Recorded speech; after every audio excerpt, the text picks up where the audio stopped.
to knock me down, I ain't going out. As the culture turns, you gotta figure it out. They see you getting it poppin', they gon' try and come around. I be down to go out like and keep a live round.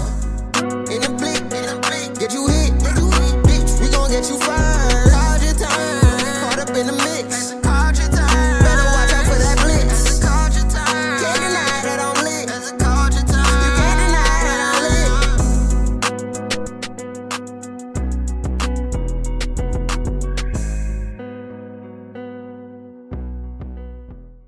All right, hey, what's up, everyone? Welcome to Culture Conversations, presented to you by As the Culture Turns. My name is Jameer, and I'll be your host and moderator for today's episode. And I also got my co-host with me, who I will introduce. I'll start off with poet, activist, gamer, my boy Kendall. What's up with you, bro? What's going on, guys? Not much. There we go. Yeah. Next, I'll introduce Naya, who is a social worker. You know, she an entrepreneur and just all-around female. What's up, Naya? What's going on, y'all? There we go. And then we have two special guests with us who I will allow to introduce themselves. We'll obviously start with the lady, and then we'll go to the gentleman. So introduce yourselves. Hey, y'all. Hey, peace and blessings. My name is V, PKA, poetically known as Lady Syren. I be out here. I do stuff. Yeah. There we go. How about you, bro? What's up, y'all? My name is Nick, PKA, poetically known as BARS. I just know that. Yeah, what's good, y'all? There we go. All right, so we definitely going to jump into it. First, I do want to say thank y'all for joining us, and those who's watching, please make sure y'all subscribe to the YouTube channel at As the Culture Turns. Now we're going to get into this culture conversation. So the first question I want to ask the both of you, just simply who you are, what you do, and where you're from. And I guess it's going to be a habit of letting the lady go first. So let's start with you, Lady Syren. All right. So yeah, born and raised Philly John. And I don't even know where to start. I've been writing for a very long time. I also, am big on, community and stuff. I also was in social work, children and youth, for more than half my life, quite frankly. But now I'm on a fun side of influence in children's lives. And I'm a gymnastics coach. I'm a fitness instructor certified. I also put the fun in your fitness. So I do pole fitness, I do chair dance, sensual, all of that stuff. Again, put the fun in your fitness. But my passion and pursuits is definitely rooted in speaking, poetry, and performance right now. And I'm a newly published author. Let's go. Yeah, so there's a lot going on. I wear many hats, both professionally and personally as a fiance and a mother. So yeah. Mm-hmm. All right, there we go. And then for you, bro.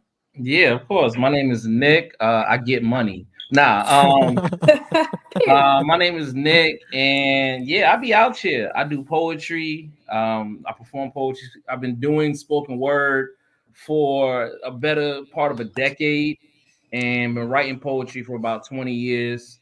And I'll be out here. Yeah, I know. I'll be out here winning slams. I do that. Yeah, slam champion, multi-time. Slam champion, right about now, Worldwide Poetry Slam League champion. Just something light, how they do. And I really do have a passion for this spoken word, John. And I'm from New York originally, born and raised, then moved to Florida for a little bit, and then now I'm in Philly area, Philly adjacent. And yeah, I'm out here. I'm loving it. There we go. That's what I'm talking about. I feel the Philly adjacent. Definitely the adjacent. And he's so tall like us, so he definitely Philly-fied now for sure. So y'all kind of touched on it a little bit, but we'll go a little deeper into it. So I want to ask, and I'll start the lady, of course, how did you get into poetry and live speaking? Because I know y'all do both. How did y'all get into that? Well, I say, poetry and writing in general is in my blood. My biological mother was very artistic, wrote a lot of, stories and poetry and stuff. I am also the eldest of 8 children. There are 5 girls, and all of the girls seem to have some kind of, artistry at some point or another in their lives around writing and poetry. I was, doing poetry before I knew what poetry was. Probably got recognized for it for the first time in like elementary school, where they like put my poem out in the hall to be displayed in like the main case or something outside the office. I don't know, something like that. But I'll say that I really didn't take it serious and like really start honing in on it being my craft until I want to say 2008. I always wanted to perform, but I just never had the confidence to do so. I had taken a creative writing class, and it was really fun. And I performed like in front of like the class, like we were just sitting in a circle or whatever. And I was like, okay, that wasn't like as scary as I thought it was. So I literally just started taking stages in 2008 when I went to like an open mic. Because I would go to the open mics, I just wouldn't perform. And these last 3 years, I want to say, I feel like I really leveled up as a performer. I attribute a lot of my growth to Clubhouse. For those of you who don't know, it's an audio app, so it was just all like voice, and there's different rooms or places you could be, and I discovered poetry. It really helped me work on my voice, breath control, tone, and performance, because being able to only hear and not see, you have to add a different like element to your performance in order to kind of draw people in and keep people's attention. So yeah, like everybody always asks like, oh, your performance, like I feel like you perform so well, like where does that come from? I always shout out my my communications 101 teacher from high school since 9th grade. We were literally taught how to like do presentations, all these filler words that I keep using now. We were drilled on that, like don't use but, all those things that I'm doing right now. So that really helped a lot. And it like working on eye contact and things like that. Like I use those same tricks that I learned all the way back then. We ain't gotta talk about how long it was, but all of those things I still apply and use when I hit stages today. There we go. I like that. That's what I'm talking about. Really good explanation on that. So the same thing for you, Bars. How did you get into poetry, live speaking, and the different creative things that you do? Man, y'all be setting me up for the okie doke. I keep having to follow that. You go first. She articulates so much better, so eloquent. Like I said, I've been doing this for like 20. I would say when I was in the 7th grade, so I was like 12 years old, is when I really started to write poetry. And all I knew about poetry was like the Langston Hughes, the Emily Dickinson, like what we were taught in like textbooks. So I didn't really know what spoken word was at all. So I started off writing poetry. Then I got into some storytelling, like certain, like if y'all remember Zane books, I don't know, I might be dating myself, but y'all know. Oh yeah, I remember Zane books. Yeah, I used to write those type of stories for a little bit. That was high school. Then I also got into rap. I be rapping and stuff. Then I fell in love with spoken word in college. So that's when like Deaf Poetry on HBO was a hit, and like I was like, yo, this is crazy. And my college had a poetry organization. Shout out to Poetic Lyricism. And I was like, oh, I could do this. And then I just been writing and going into it. And yeah, so these past really like kind of similar story, like these past like 2-3 years is when I really started to blossom into who I am now. Like I was like, oh, this is nice. And like I met Lady Syren, and I flew out to Philly and experienced Voices in Power. Yeah, well, it's a part of my story. This is my origin story. Okay. Once I discovered Philly and like all that it is as far as poetically, like there's a lot of great poetry up here, and I was just like, yeah, this is it. I need to step my game up. And then like I just constantly try to improve myself every single performance. Yeah. That is what's up, and that's good because I do feel like when it comes to like poetry, especially you bringing up like a lot of talented people from Philly. If I'm not mistaken, I think like Floetry. At least one of them was from Philly, or I'm not sure, but probably not. But when I think about it, I know like poetry. When I got into it or knew about it, it was like like listen to like Floetry, Most Def, because you brought up Def Comedy Jam, so it made me think of them. Yeah. For sure. So I definitely do get that, and I do want to ask y'all because since we're on the topic of poetry, and we'll start with bars first this time. When you are on stage performing, do you ever get any type of like stage fright? Do you get nervous? If so, can you explain what do you do to calm those nerves? And if not, what keeps you so grounded when being on that stage? Yeah, so I don't get stage fright. That's one thing that I've never gotten actually. Fun fact. Like even the first Beast time I got on energy. stage, and I think that was just because of the first pieces that I started to really get off. Like so I was asked earlier, and I'm jumping ahead, but essentially, I started off writing spoken word erotically. And my poetry organization in college, they had this annual show called Language of Lingerie. And it was a huge, like, they would have models walk around lingerie, and we'd just be spitting erotic poems. When you can get on stage and spit some nasty stuff in a room full of 1,000 strangers, you don't get stage fright no more, man. Like once you get that out your system, now I will say even now, I still get anxiety. I still get like that feeling. I wouldn't say nervousness, but like I get anxious. Like I'm ready to just like kind of like do it. Like especially when I know that like if I got a feature or something, I'm like practicing in my head. The thing is to just kind of just go into it. Like I get into a zone.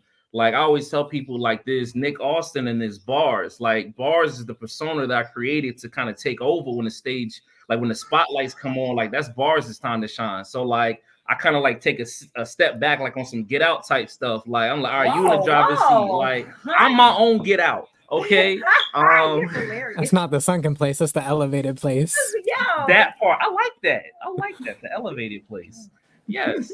So that's my long-winded answer. Yeah. No, it was great. It was. Don't think it was long-winded. It was a great explanation, and you got some depth to yours. So Lady Syren, can you follow after that? Well, unlike the great balls, I do get stage fright. Not so much now. Like now I've learned to harness that energy. Like you can literally take that nervous energy and angst and channel that into your performance. Like I take the energy off it, leave all the angst or whatever, and then like I put that into my performance. One thing that I do is I have to center myself. Like you know how some poets like they'll step back and they take their breath. For me, I'll do the thing. Crown. Yeah, like for me, I put on my crown. Like it's like all right.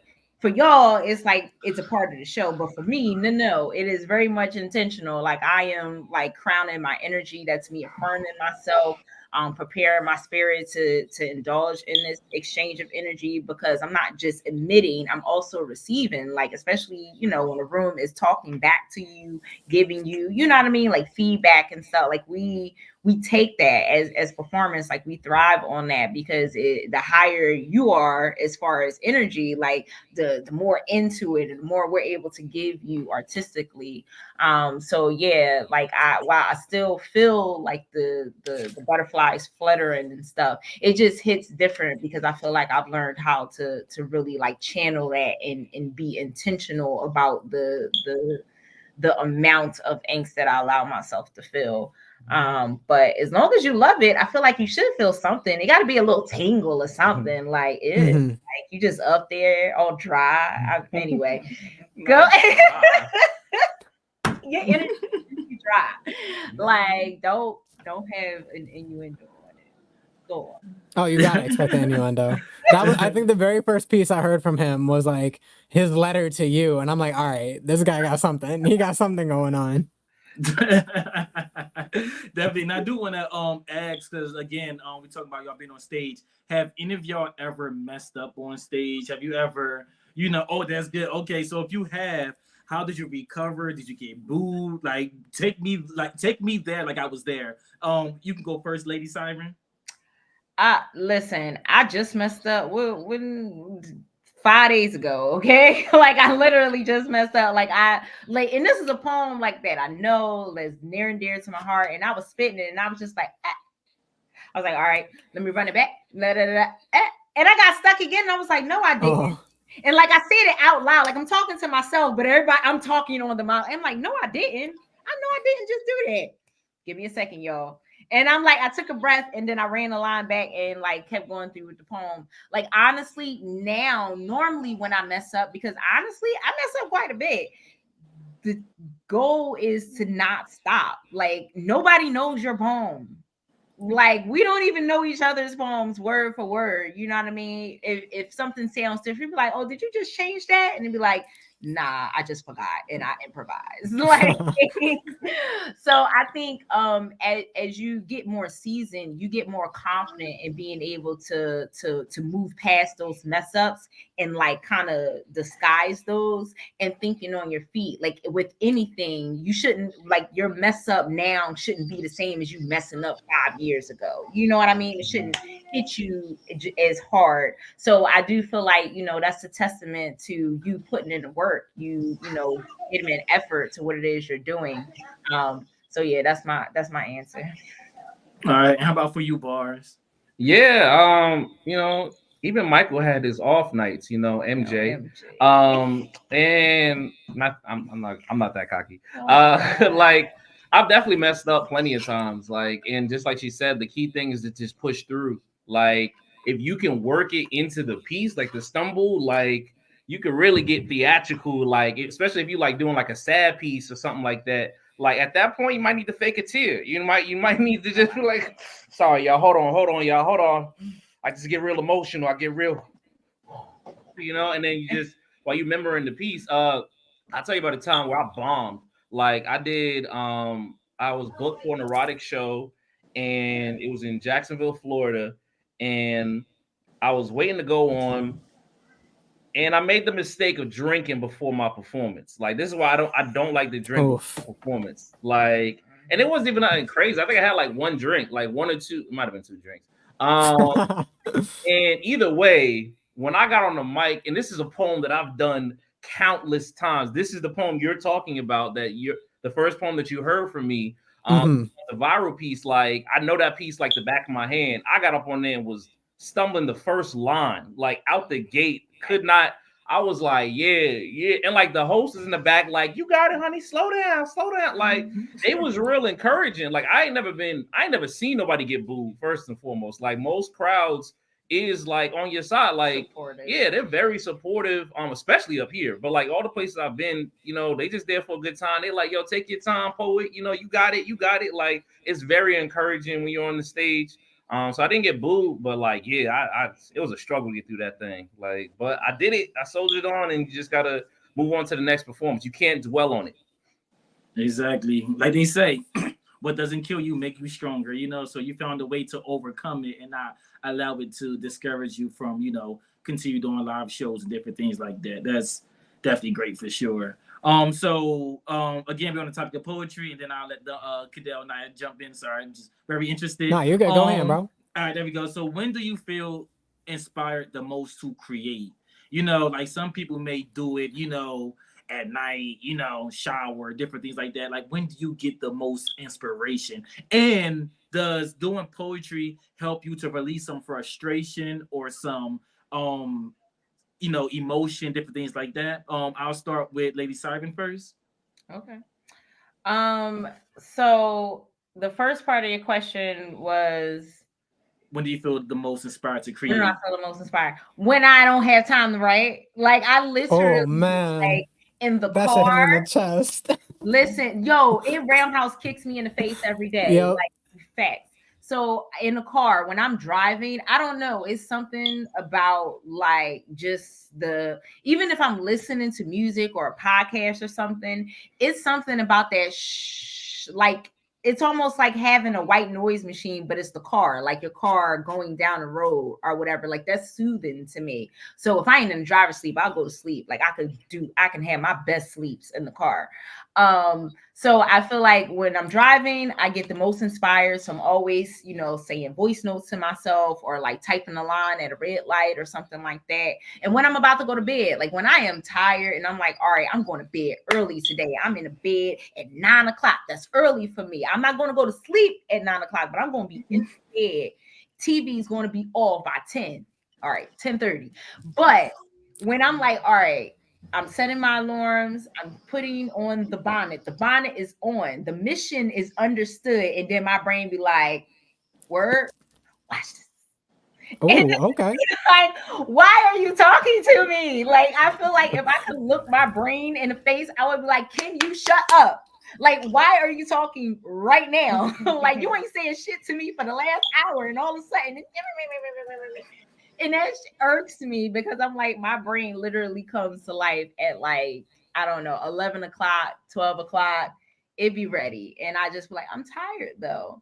So that's when I feel most feel most inspired is when I literally am not supposed to be trying to write. And when I have the time to write, yeah, my pen is a little bit of a sleepy head. So it can be a bit of a struggle. And the second question was yeah. Absolutely. Writing is therapeutic, not just poetry, but writing in general, because I'll journal as well. Like sometimes it's just about getting something off my chest. It literally, I'm not intending to share with anybody. That's not the goal. The goal is literally for me to just release some pent up energy. So, but poetry is definitely therapeutic. I also feel like, for me, setting my intentions with the way I write and the work that I do, I want to inspire or encourage others, even if it's just only one other person in that room. It could be a crowd of 100.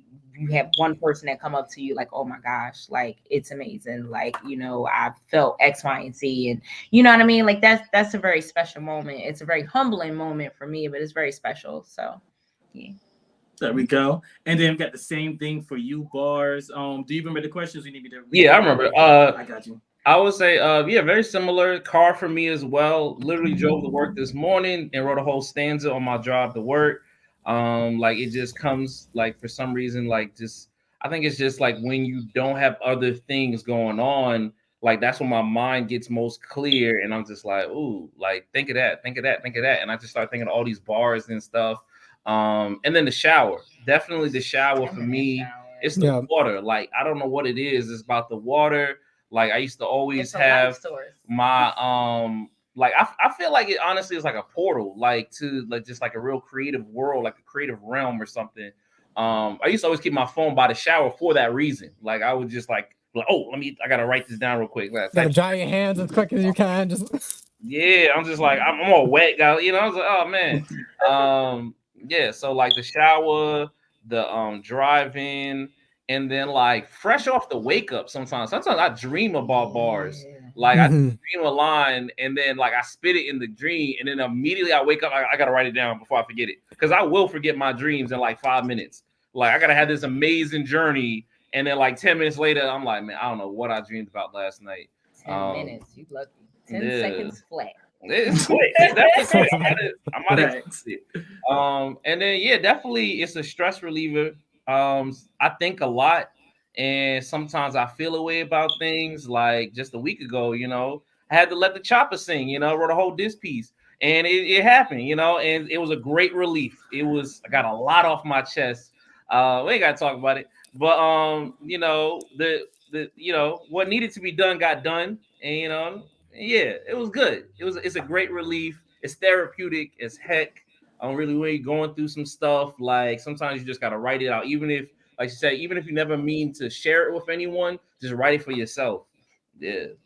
There we go. I love that. And we definitely got to talk about the names because y'all got some very unique names. I know bars stand for best at rhyming shit. You feel me? Hey!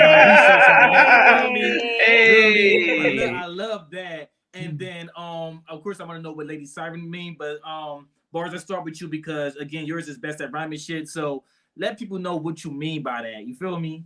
Yeah. So bars is a very interesting. It actually I used to just go by Nick Austin for the longest. Mhm. Same similar to Lady Syren, what she was saying about Clubhouse. Like I was on Clubhouse, the social media app, and on there we found a poet. I found a poetry community, and I used to share pieces. And then after I would share a piece, someone would be like bars, like they would just like dang, like that was crazy, and it just stuck. I was just like, what if I just made my name bars, like.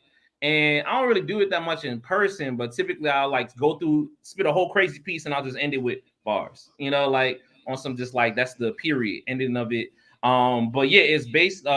It's interesting because, and I have a piece that talks about how it's actually not an acronym. I call it a blackronym, because it constantly like adapts and depending on what mood I'm in. So like I have a whole piece where I go through all the different iterations of bars, because ultimately it's all based on a real story, and it's just me, and so and plus I love wordplay and bars. So that's really what it all boils down to is like if it ain't got no bars in it, I ain't feeling the piece. I ain't with this whole lovey-dovey, like super metaphoric abstract thing. I was looking at a meadow and lilies and all this stuff. Like, nah, give me some punchlines, give me some hard-hitting wordplay, some schemes, some alliteration. I need all of that. It's the rap background. I love it. Say my name, nigga. Anyway. There we go. And the same thing for you, Lady Siren, because the only siren I know is the police siren. So definitely break that down for Wait a us. minute. He said you 12. Lady 12. Hey, yo. Nah, the interview over. No further questions. Wait, let me bring it back. I can rescue it. I promise. Oh my god. All right. So just a quick honorable mention of taking it back to the days of Zane. When Zane books first like blew up, and I mean like was in the hands of people that had no business, like ninth graders, reading the books, everybody thought Zane was a man. And it would later came out that Zane was just a pen name, and she did that because she knew people would be more receptive to men writing erotically, especially when it was so graphic. Like, whoo, you know what I mean? And that was a means of protection. And look at what it did. Like, it literally like took off. So it was that, as well as the desire to write like erotically. So we had gotten to the mythological. Mhm. No, I was trying. Yeah, I was about to say it was about the mythological unit of our English class, and we learned about the sirens with an eye that lure men to their death. Whatever they drive, they're so beautiful and so entrancing and enthralling that they just can't resist, and they got to get closer, and then they just ram their ships into the walls. And I was like, well, damn. To me, that was a metaphor for men will just plunge in as long as it sounds good. But the lady came in because I'm not here to destroy like men or anything like that, but I do want to write something that pulls people in, that connects. And it's just like, damn, like I need more of that.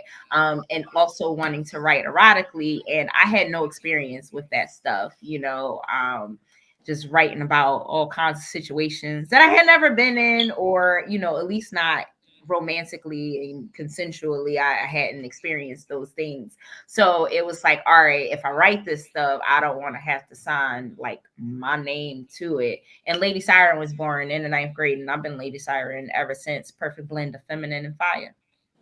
Okay, there we go. That's your Sasha Fish right there. I see you. I feel you.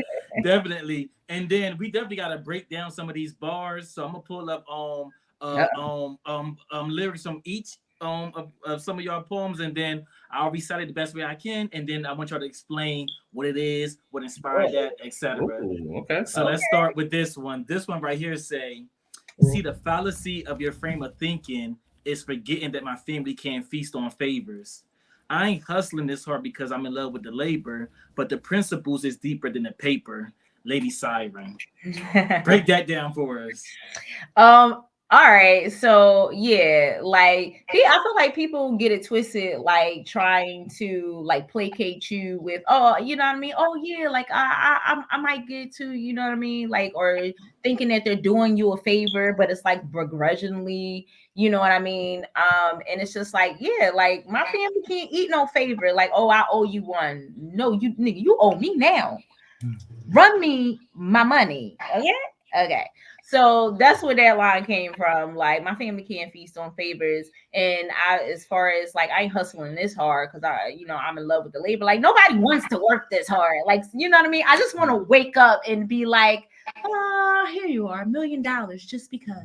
Like, like everybody wants to wake up to that. Like, forget breakfast and bread. Wake me up to $1 million bag, $1 million and bed. So it's like, yeah, I ain't hustling this hard because I'm in love with the labor. Like I'm doing it because I feel it. I'm doing it because I love it, but that don't mean it's easy. Especially as far as this, the poetry community, and poetry just doesn't get accolades, notoriety that it deserves.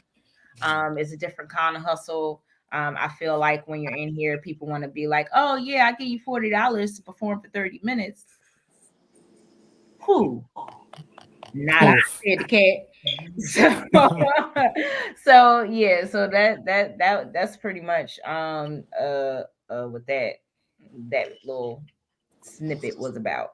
Okay, yeah, because it was definitely way more to that, and I highly encourage everybody to go and listen to the rest of it because I just gave you a little piece of it. You need to go, check it out for yourself. You feel me? Now let's break down some of bars. All right, and sorry I didn't put your thing at the end because but right here I got every time I look at you, I gotta take a long look at you. I mean, look at you. The most marvelous man-made mountain of melanin mixed with maple and mahogany. And of course, it was more to go after that. Could you break that down for us? What inspired those bars? Yeah. So that piece specifically is a love letter to Black women.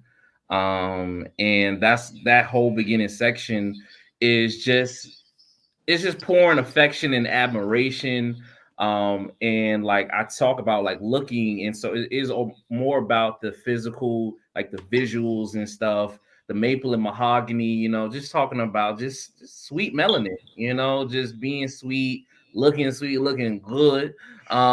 Just because I love me some Black women. God damn it, where he at? Love me some Black women, god damn it. Facts.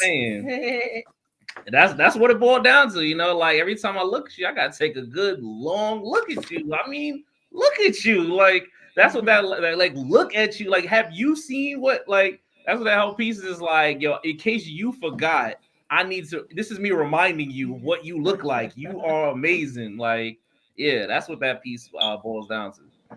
And again, the same thing with his, it was way more to that, way more in depth. And I highly encourage anybody watching this that if you want to know the rest of that, definitely go look my man's up and get into that. Tap in. All right, so I'm definitely gonna let my co-host jump in real quick because we did cover a lot of the portion when it came to the poetry side, but I know it's way more layers to y'all. So Kendall, want to jump in? Oh yeah, so I actually wanted to pass it over to Naya because I know exactly where I'm gonna go. So if Naya wants to explore a little bit, I know exactly where I'm going, so that's not going to be a trouble at all. Okay. You guys downloaded a lot, and I do appreciate it. And it was definitely a lot. And then I feel like Jameer stole what I was going to say because I literally wrote in my notes, I put that line, right? Let me go to it because I'm mad. I ain't hustling this hard. Yeah. Like, I'm like, dang, Jameer, if y'all see my face, like, why you had to say that line? That was mine. But I can definitely agree. I don't want to work. I don't want to work for corporate America. I don't want to work for nobody. And like, who wants to hustle? But you can't say there are some people that can't wait to get to work. And that's my mom. I don't know if it's an older thing, but for some reason, having a job was everything for them, working for somebody. And that's not for me. Like, I love independence. I love entrepreneurship. I love being able to be gifted like you are, both of y'all, and being able to utilize it and get paid for what you love to do. Like, that's different. I don't want to do no referral work. I don't want to answer the phones. I don't want to have to tell your bad behind kids to sit down. I don't want to have to do any of that. So it's like y'all doing something that y'all love, and I feel like I'm lazy. Like I love doing this right here, but I can go harder. It's so much stuff that I love to do, but I can go harder. You know what I mean? And I see that y'all both like, this is what y'all want to. This is what y'all love to do. It's not something that I just like doing it. And I'm having kids. Kids is around the corner, so we just got to get an extra gig. It's just this is what y'all want to do. You know what I mean? Especially for you saying that. All right, once I was in social work and I was doing this and I was doing that, but I'm like, nah, like it's more to this. So I just wanted to. That's me expounding on that one bar, and then you had something else. I don't know if you remember.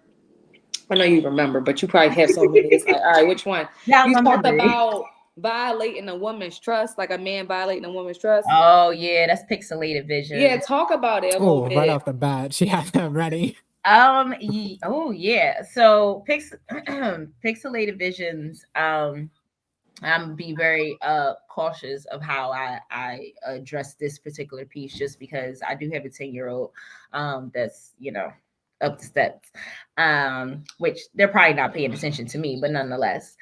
So the line is when a man pierces the aperture of your understanding just to violate your trust. So pixelated vision has like photography. I ain't gonna call it bars. Photography references. That is the correct term. I'm not a bar heavy poet. So it has photography references in there, and it's like, I was kind of explaining many instances of which my ex-husband would kind of like I would break something down to him, and then he would like try to weaponize like what I said to gaslight me, like I didn't just see what I just saw and you didn't just do what you just did. But it's like, all right, so you like open me up and try to get me to like break it down and understand, and I feel like it's not because you want to have a conversation and you want to work anything out or you want to be better for me. You just want a roadmap on how to manipulate me, and I don't like that shit. So I know exactly what you mean. I felt that in my bone, literally from my toes to my head. I felt that because I hate that you do feel that, but I hate manipulation. I hate a narcissist and a liar. Like, woo! And it's just not just in relationships. Family do it, friends do it, and it's just like it's very triggering. It literally makes you feel like you may go to jail just for that. You know what I mean? And because it's like, why you gotta play with me? It's like you gotta even if you show them a video like this, here, just look. They'll still say that's not them. They'll still say I wasn't me. literally that was my had twin a brother. whole thing. I was like, if I show you this blue pen, you tell me it's red. If I walked outside and say, look at the blue sky, you tell me it's yellow. Like Yep. you're trying to make me think and then I'm they say it's crazy. your mindset. It's just the way you think. It's just the way you see things. Mhm. See, something wrong. Then I'm sorry, y'all. We about to have a whole other podcast Listen, on that look. this is not just for just to talk about the skills. It's talking about life stuff too. We are here for it all. But no, I definitely agree with that. And when I seen that, I'm like, dang, I hate feeling violated. You get what I'm saying? I hate. It doesn't even not in just a relationship. Just period, just violating my trust. And because when you go into something, you go into it vulnerable. You're going into something with an open heart and an open mindset. But you know what I mean? So it's just like when you violate that, that's just very triggering. But sometimes when you step into something, friendship, relationship, whatever, and you already have the expectations that someone's gonna hurt you or trigger you or do something to you, then it's like, see, you have insecurities, so I don't know. So I always love poems that just like describe about, being violated and violating the trust, because a lot of women go through that. And I'm not saying men don't. There are some men who do, but it's a bigger percentage of women who's being, manipulated. It happens. It's just always been like that because men was always looked to be the superior and they can have multiple women and that things my way or your way. And I mean, my way or no way and different things. And I'm not saying that men do not go through that. I'm not saying that, but it is a bigger percentage with women, suffering with that. And that's why I love poetry too, because I feel like I used to think I was a poet, but I really wasn't. Don't You got it in you, I promise. Listen. You never know. You can be a poet and not a spoken word poet. Okay, well, more let's just say spoken word and still a poet. It just used to be. I used to keep it all in a book, and I feel like it was more like a diary. But some of those things I wish I might still have one of those books. I wish that I could have spoke out about the things, because I know a lot of times when poets, are speaking, like people really feel it. Like people really, really, really, really feel it, and I just admire it. I've had women cry in my arms. Like I say, I've had some extremely humbling experiences. But yeah, it is unfortunate when people like resonate with the heartbreaking stuff, you know what I mean? But it also is like, some reassurance, like, nah, you ain't crazy. I done been there too. Like, Yeah. like it happens. It's not just you. You're not by yourself. That's so true. That's so so so so so true. How about you, Boris? Do you feel like with your poetry that it kind of really resonate and relates to a lot of things that Black men go through?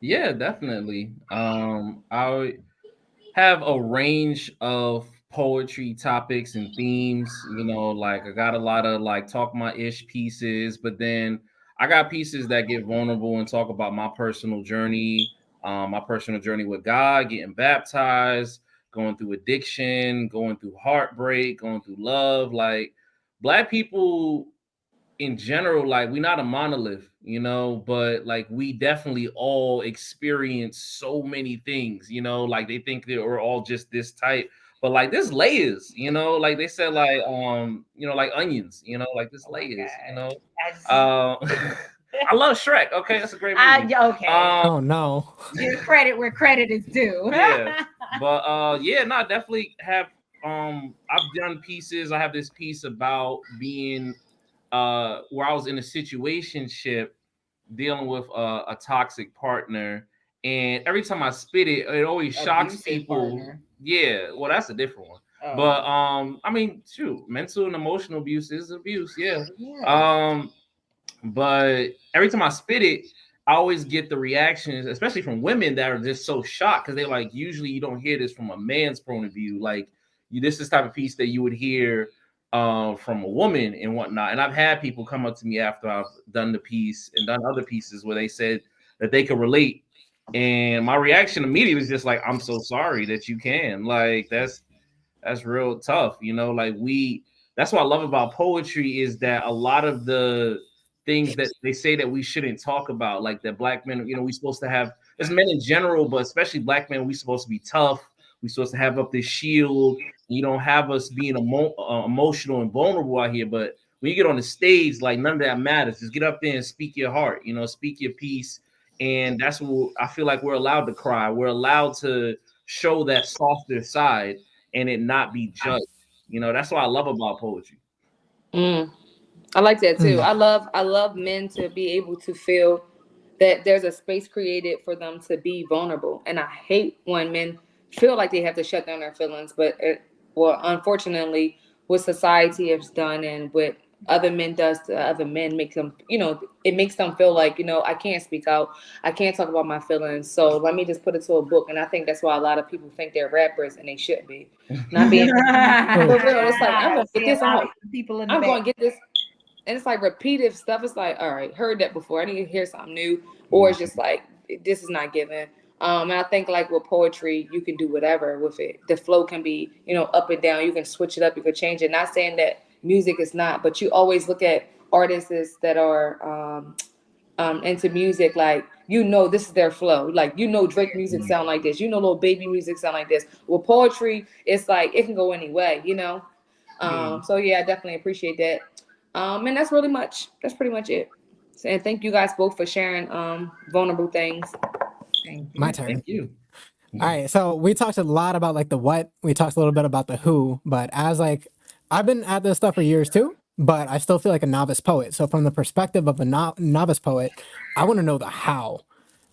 So when you're talking about like the life cycle of a poem, what does it look like for y'all to take a poem from in here to bring that to life on the stage? Like the whole process from like taking it from your mind and then writing it to practicing it to performing it. Either of y'all can pick this up. Whichever one of you wants to go first, you can just I'm take gonna that. let the quick pen. Not the quick pen. Yeah, the quick pen. I will say, from me, it starts with a seed. I start with a line. All I need is one line, But yeah, no, I think I usually build my pieces around a bar, and then I flesh it out from there. For me, especially going to like poetry shows, I always tell Lady Syren about it. Like every time I go to these open mics and these shows, I get inspired. Like I'll just hear a random word during someone else's piece, and then I'll come up with an entire different like concept off of just one word that had nothing to do with their piece. They just said a certain word. They say like, have to be like careful about doing the same. Don't steal pieces these days. yeah, people out here stealing pieces. Being accused of stealing Allegedly, pieces. yeah, Uh-huh. I was gonna say allegedly. No, we don't got to do that here. We don't got to do that. Yeah, But I yeah, ain't doing it. go Nah, ahead. as far as the process though, it starts with a line in here. I'm a digital poet, so I either write on my phone or I write on the computer. So I'll be in a notes app going crazy. I got Hmm. a lot of notes. I got like 1,500 notes right now.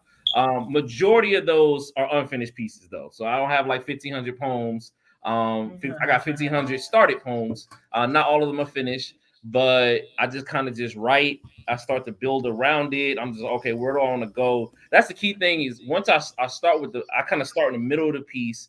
I always know I want to start with a strong finish and I want to start with a strong beginning and end on a strong note. That's you always want to capture the audience's attention off rip, and I always want to know where I'm taking it. Like I don't want to just keep writing forever. I'm like, okay, how do I want to end this? What is the takeaway message that I want to give the audience? Like, who am I Hmm. speaking to? That's first and foremost. Like, all right, is this a poem for Black women? Is this a poem for Black men? Is this a poem for anyone? Is this a poem for poets?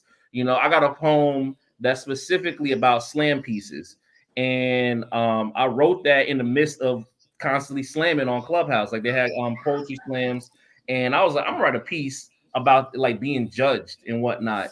And so I wrote that specifically for poets who could relate Love that piece. in slams. Yeah, like they could relate to being in slams, getting low scores. Like you just poured your heart out on the stage, and then somebody was just like, "Yeah, that was a 6." Like, what? I just gave you like my Yeah. soul, and I'm a 6. Like that's crazy. Like, yeah, So what kind of car you drive? yeah, like just like I took all that frustration and I just put it into the piece. Once I finish it, then I just read it repetitions as far as memorizing it and getting to the point where you can perform it. I'm repetition, so I like read the first 2 lines and I run it back. I can't sit still when I memorize. Like Mhm. I've tried to record it and listen to it. That's kind of helping if I'm like really crunched for time. But I gotta pace back and forth. I'll be walking back and forth, spitting the lines. I like look at the phone, and I walk to another room, spit, and I'm like, okay, boom, boom, boom. And then eventually I memorize it, but you gotta eventually get to a point where you internalize it. That's the goal. You don't want to just have a poem memorized, because when you have it memorized, that's when you get on stage, you mess up one part and you're like, wait, what's the line before it? And then you get like you trying to figure it out. When you internalize a piece, you can spit it at any point. You ain't gotta like start off, you ain't gotta center, you just go. You like boom, you can start at any line in the poem. That's when you have it fully internalized and you can just take off from there. Entire process can take, as long as a week. If you're really toxic like me, it can take as long as an hour. It just, it be like that, So that's my answer to that. How about Oh you? my gosh. Yeah, similar as far as the start. Like it'll start with a line or a thought. Like I'd be like, all right, sometimes it'll just be like, all right, I want to write a poem on this. Like I'll think of a concept and it'd be like, ooh, that would be dope as a poem. And sometimes I don't have. I'm not about to call it like I am a smart person. However, sometimes I feel like I don't have the mental capacity or the vocabulary to express certain things the way I want to, and I have to sit on it sometimes.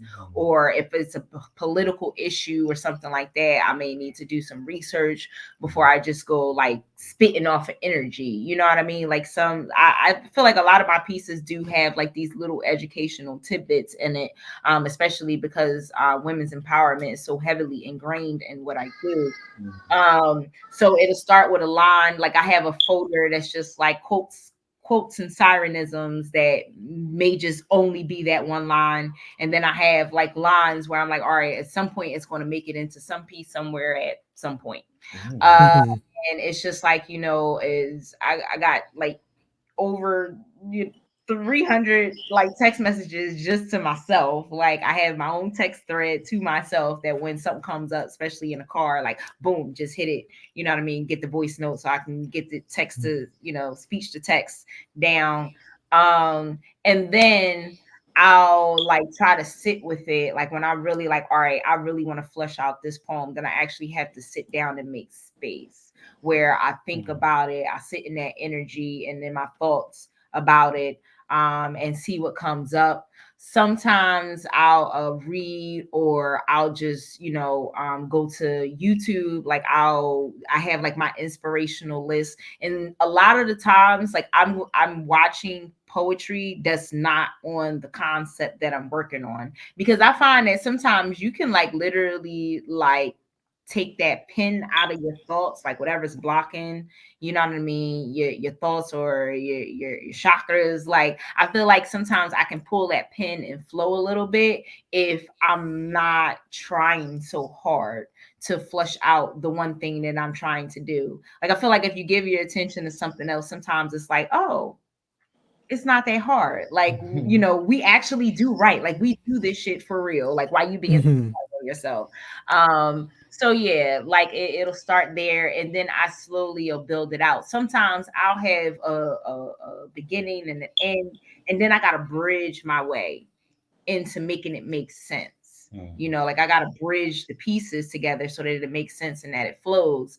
And sometimes how it sounds in my head, and I write it down, and then I go to spit it in my voice, it sounds different than what I initially thought. Like sometimes I think there's like this spoken word voice, you know what I mean? Like it's like almost like a slam, like you know how people like have like the intro, like they say what the poet voice is. I feel like I don't have a quote unquote poet's voice. Like it's just me. Like I talk, I don't whatever. So, I have to get it like in the tongue. He says like internalize the piece. I say I have to let the piece settle in on the tongue, and then I can let it settle in my spirit. And once it settles in my spirit and it's just like, all right, I know like the thoughts and the mood that I'm trying to emit while I am spinning this particular piece, and I really hone in on that.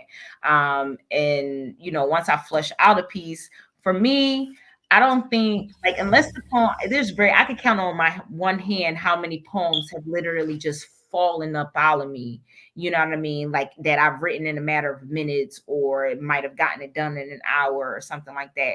For the most part, my poems is probably taking 2 to 3 weeks. I might write on average a poem a month. There might be some months where I write 3 or 4 poems, and then there's going to be like 2 or 3 months where I write nothing but lines. So it really is hard. And I memorize my stuff like line by line, stanza by stanza. I just go down and I'll just keep running that. I'm the type of person I'll practice in the car. Like I feel like I can think.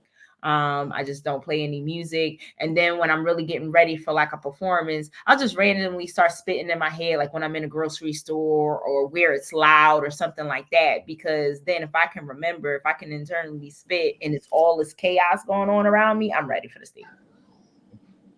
I like it. Now, I know you guys pretty recently released your collaboration poem. I've never done something like that myself, but I definitely want to. So how is that process like different of like not only writing the piece out yourself and then practicing and performing it, but getting somebody else on that train with you and then taking that to the finish? Ooh, Either of y'all it's can pick that real one up again. different because I feel like Nick Penn be calling my pen pussy, and I don't like that. Oh.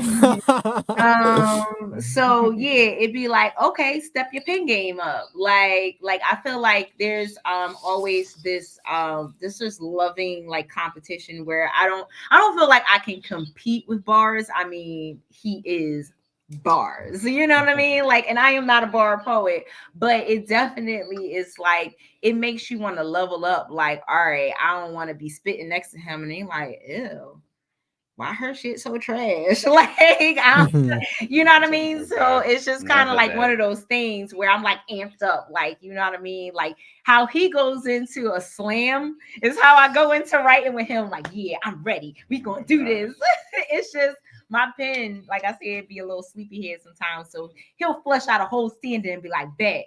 and then like we'll have like a Google Doc or something, and we just go in and we just write like our pieces, and I'll write off of the energy, you know what I mean, that he's giving me, or vice versa, because we have a whole collab where I literally handed him a whole poem. He was like, oh, you know, we should do something, yada yada. I could write something today, like you already like that's a pretty cool poem. I could write something today. And then he literally took my whole poem and like chopped and screwed it, and then had the nerve to have his stanza before my poem. And I'm like, did you really just call me pussy? Like, because I feel like you calling me pussy. So I literally had to go in. I scrapped basically my entire poem and literally rewrote like everything, because he was set up to go first. And I'm like, really, I should have went first because you said this and then you said this, and that's already referenced in my piece. So now I got to switch my whole shit around. So, yeah, that's how collaborations work. They are loving competitions and ways to like level each other up.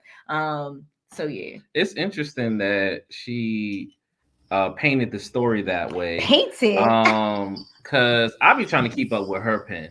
All right, and just what she be doing. So like, it's the equivalent. You know how J. Cole get on every feature and just body it? Like, absolutely. That's like, I don't want to say Lady Cole, but like, you know, hey, yo. Lady Cole, you know, because yeah, she be bodying it, and I be just trying to match her like pace and just the overall tonality of the piece as well. So that's one of the biggest hurdles with any collaboration is you want the voices to match. You know, like, and we have very different styles, different paces and stuff. She's like way more imagery, way more storytelling, and I could be more aggressive. Yeah, like I'm just there to add on aggressive ad libs, you know, like I'm just boom, boom, boom. You getting this stanza, cool, but like while all staying on the theme and stuff, you know. So I like that we find a way to have unity and like sound, you know, like it is one piece while also keeping our own individual identities, you know. That's one thing I do like about it. It is a process. The Google Doc helps. Another thing that's tough about it is just our schedules. Like we out here booked and busy. Like it's tough to find the time to like, all right, let's sit down, let's write this, let's boom. Like we got our collab that you mentioned and stuff. We gotta memorize that, John. You know, like I've only seen parts of it, but I really can't wait to see the whole thing when I start getting back outside again. Go ahead. I'm working on it. Okay. And then I also wanted to ask this, it's a little bit more personal, but I wanted to know how like both of you you're both very intense poets. Like your stuff moves people. Some people they'll write something and say, "Oh, that was cool," but y'all really have people like, "Damn." So with that level of intensity in the work that you do, how do you guys think that that's like affected your relationship? Like as far as making you stronger, maybe like ruffling the waters a little bit. How you guys feel about that? Yeah, I think it's helped. Just like I think it's just added to, in general, like just our collaboration in life, in love, like has really just strengthened all other aspects. Like we push each other to do better. As far as with the pen, like we can run pieces by each other. With our projects that we're working on, like you know, she just released a book, you know, recently, first ever. And I definitely was on her, like just like, hey, you know, how's that book coming along, you know, whatnot. While she still like, you know, kind of kept me in the dark a little bit, you know, because I found out you know, a lot of like actually got to read the book with everybody else. You know, I didn't get no like early preview or anything like that. But yeah, I think it's made us stronger and kept us stronger. We was already strong, but now it's just that combined forces. Like we out here getting booked together. We out here supporting each other's shows. Like while she on stage spitting, I'm working the merch table, baby. Like I'm like, yo, come get these shirts, come get these books. Like, you know, like I said, my name is Nick Austin. I get money, you know, and I'll make sure we both, you know, getting there. That's gonna be my new catchphrase. No, it is all right? not. 2024, sir. get money. Yeah, just be on the lookout. But you can Yeah, you can give your take, lady. Oh my gosh. I will basically co-sign almost everything that he just said. Yeah, I don't think there's ever been any tiffs over poetry between us or anything. And honestly, you know, when we get, you know, loving or sensual or just flat out erotic, it's hot as fuck. Like it be, you know, it's a turn on. Like poetry is sexy, but then like having somebody like spit poetry to you and you feel it and it's dope is sexy. But my God, somebody spitting like some dope poetry about you to you, Lady Syren, I want you to. baby. No, Okay, that man, that piece, man, that was not you want only your was dinner that impressive, but now crazy. or right now? Okay, like so, yeah, it's kind of dope. Okay, I can't imagine that communication would ever be like a problem, like between poets. Like, absolute worst case scenario, y'all just start writing each other letters, like, you son of a bitch. Like, I can imagine that. So I do know that Jameer wants to make sure you guys plug your book before we have you actually plug it and like really promote it here. I want y'all to talk about like the process of even putting a book together and then like getting through the not only the stage of writing everything out, but editing, maybe constructing it, and then releasing it at the end. And there it is right here. Oh, this way. Yeah, honestly, the hardest part about writing a book is like literally just picking out the poems you want in the book. Like Mm-hmm. literally, I feel like the actual writing could potentially be like the easy part. But then when it comes to, you know, actually selecting the pieces, putting it into your manuscript, do you want a preface? Maybe you don't do a preface. Do you want an intro? Maybe you don't need an intro. Like all of those things, like the little details of the book, you know what I mean, can definitely be tedious. But some of the details can be fun, like that cover. Like I've had Crowned and Melanin has been in my head for nearly 3 years now. And at this point, I didn't know if it was going to be a poem. I didn't know if it was going to be a show. I didn't know if it was going to be like some kind of artistic event. And then one day it just tapped me on my shoulder and it was like book. And I was like, bet. Okay. Like I'm cool with that. So I think Crown and Melanin was actually delayed because I couldn't find an artist to render the image that I had in my head. Like I knew exactly what I wanted it to look like. It's just I'm not an artist. I can't draw. So yeah, so once I found somebody to do that, like that was fun things while I was like playing around and kind of writing like some of the things that I was putting in the book because some of the poetry is new.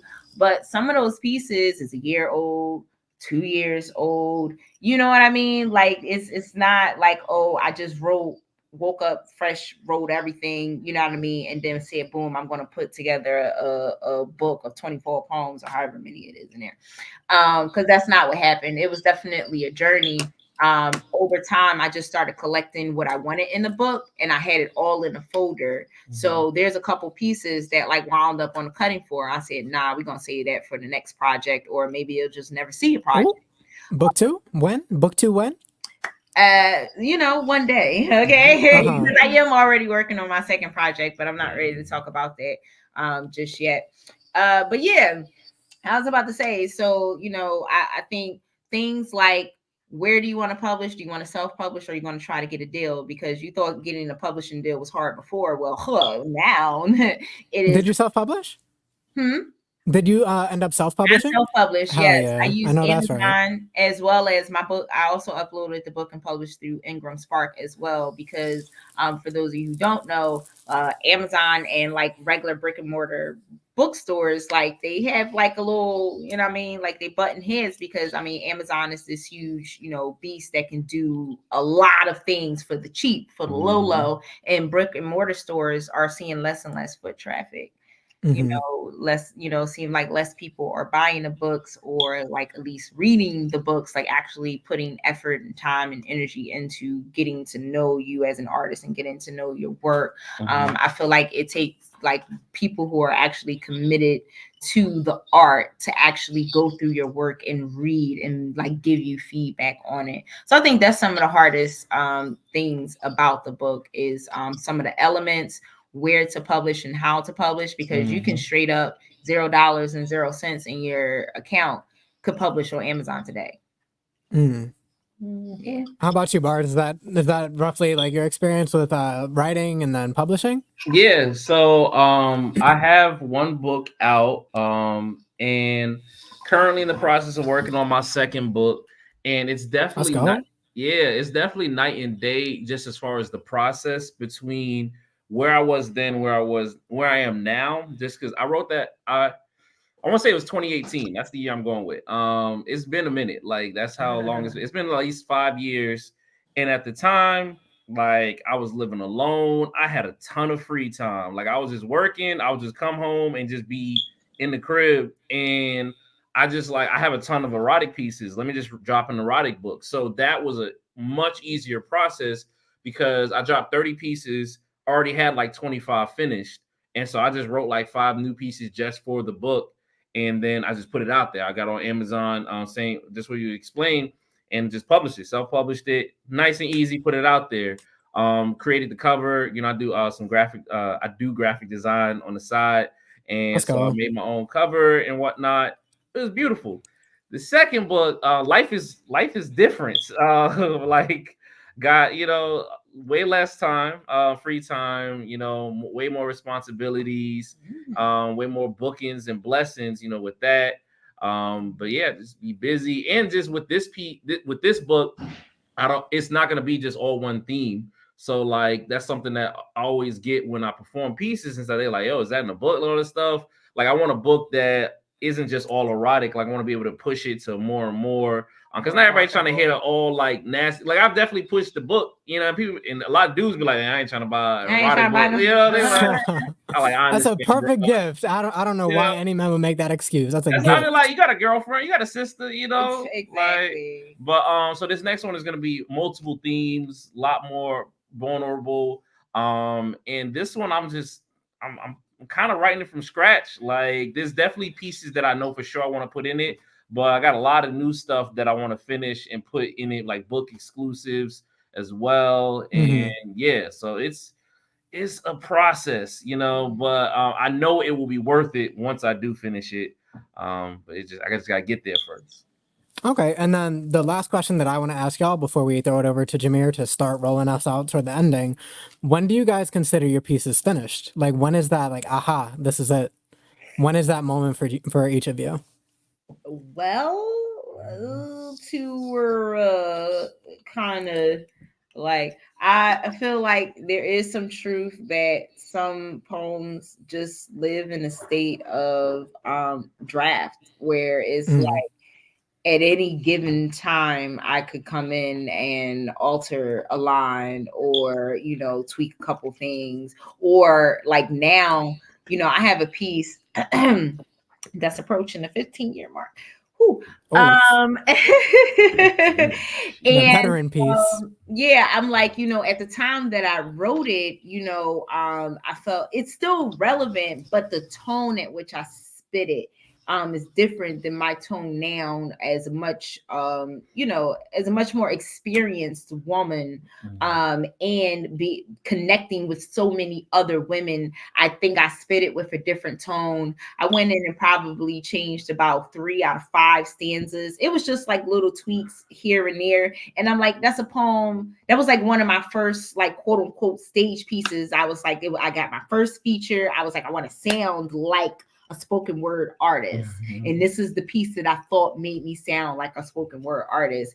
And I would have never thought that I would go back, all these years later and edit that piece, but I did. So I feel like any piece is up for grabs, quite frankly. And I feel like they're finished to a point when I'm ready to share, or when it's no longer sitting on my spirit to go and visit it and write in it or change anything. Like, yeah, that's when it's quote unquote finished to me. How about you, Bars? Similar to what she said, I don't think a piece is ever truly finished. I just get tired of writing. I'm just like, man, I think this is good. Nah, it's once I've performed it a number of times where like I know it, like when it's truly internalized and I like how it sounds. Even then, I might switch some things up with each performance just so I don't get bored.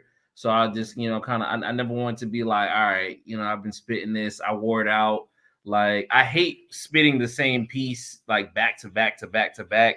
I always like to try to switch it up. Like right now, I'm trying to get to a point where I have 10 pieces consistently memorized at any time that I can just pick from. I know someone I asked that recently, they got 20 pieces, and I was like, oh, I ain't there yet. Geez.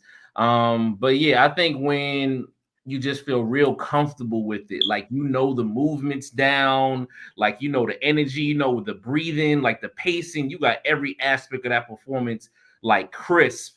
That's when a piece is finished. But like a lot of my old pieces, and even newer pieces, I'll look back and I'm like, I could improve on that. I could fix that. Like that's what further and further delays me writing these new books.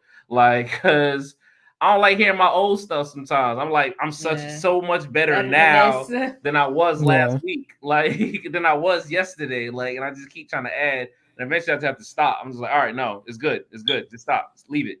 So yeah, that's my answer. Okay. Jay, right over to you. Start the closeout. All right, there we go. Yeah. So, first, I definitely want to just thank you, Lady Syren, and you, Bars, for coming on to the podcast on As the Culture Turns to, just promote and explain everything that y'all been doing. Y'all have been great guests. We would love to ask for y'all to like do a little piece for us if y'all can towards the end of the show. Y'all were interested. Is that something y'all feel like doing? Because we could put you in a big box and we'll be in little small boxes. Yeah. Oh yeah, we can do a piece. All right, there we go. All right, for sure. So we'll do that, and then we'll close everything out. So let me just adjust the format real quickly. Heritage. Oh, hold on. All right, let me put them right there. Bang. All right, and then whenever you're ready, you can go. All right, yeah, you gotta give us a quick sec. All right, no problem. No problem. While you doing that, while we doing that, we'll definitely just give out our social medias real quick where they can follow you at. Yeah, you can follow me at Lady Syren. That's LadySyren. So it's just Lady Syren, but a siren with a Y. And if it ain't got a Y, it don't apply. It don't apply. So that's me. You can find me on Instagram. You can find me on TikTok at Lady Syren Speaks. I ain't start posting over there yet, but I'm gonna figure it out one day. And you can find me on YouTube at Lady Syren. Yeah. Okay. How about for you, Bars? You can follow me on Instagram. It's at Nick Austin Poetry. That's NickAustinPoetry. If it don't got a Y, no, I'm just kidding. Yeah, Nick Austin Poetry. My life. Yeah, that's my Instagram. That's really the only place I'm popping. I be on TikTok, kinda. I'm on there. You can follow me on there. I'm on YouTube. You can check me out on there. But yeah, it's mainly just the Instagram. I got a link tree there that can get you to all my other places and my book. It's in my link tree in the bio. And out that life. Yeah. There we go.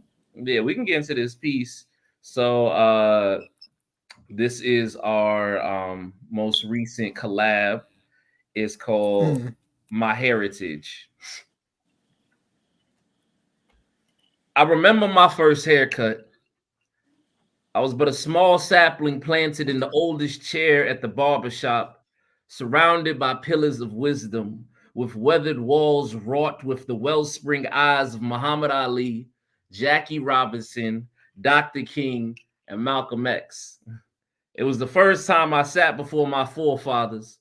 The first time I felt my ancestors watch over me. I learned what a dark Caesar was before I ever heard about Julius. This world taught me that they'll consider me the unruliest if my hair don't speak in a dialect proper enough for them to translate.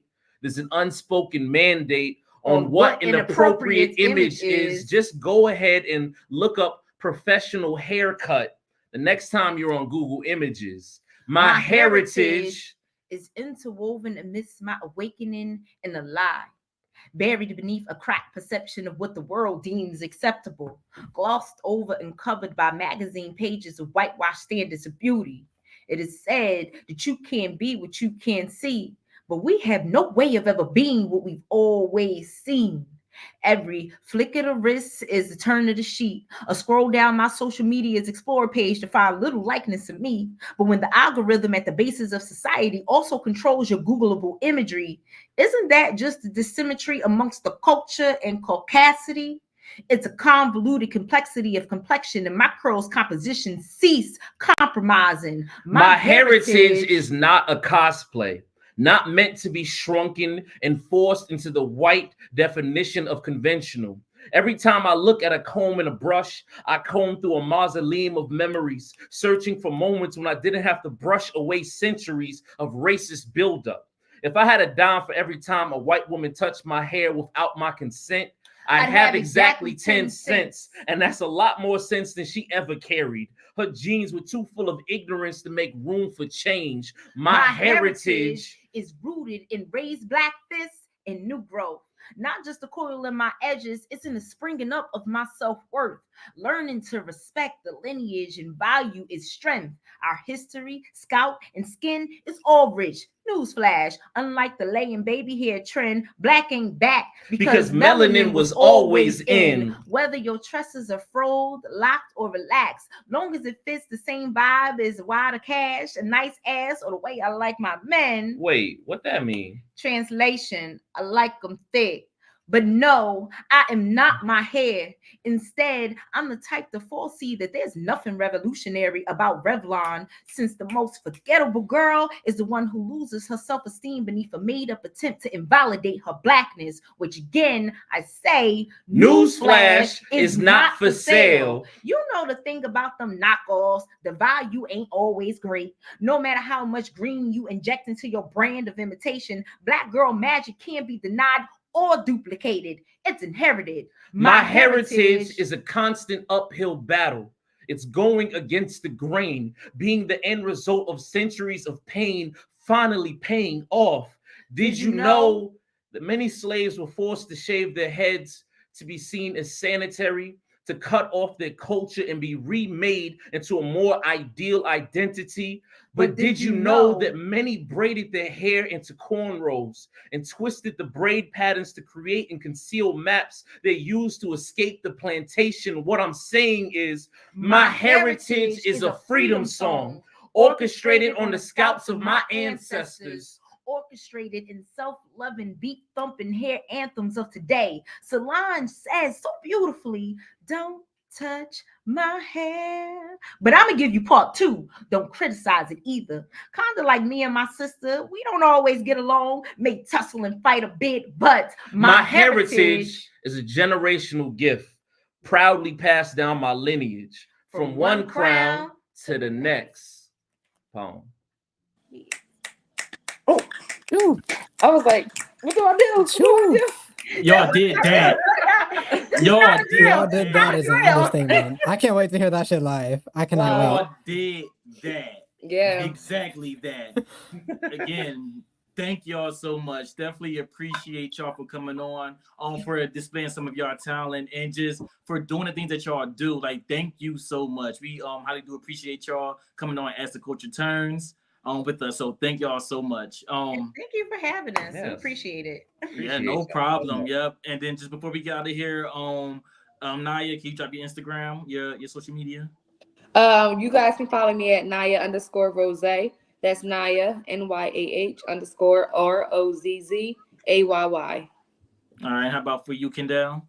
Hey, I'm Afro Mortis on pretty much everything. That's AFROMORTIS, primarily on Instagram. If you really want to keep up with me, follow me on Twitch. That's twitch.tv/Afro Mortis, where I'm going to be live streaming video games, politics, philosophy, religion, all that stuff. And right here at As the Culture Turns.